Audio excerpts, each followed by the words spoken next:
I saw you last night again. You were hanging out with all your friends.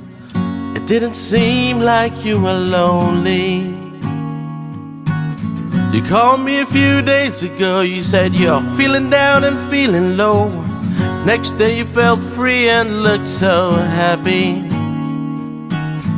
Do we need to play these games? Can we just kill the flame? Do we even know what we want, while our thoughts remain the same?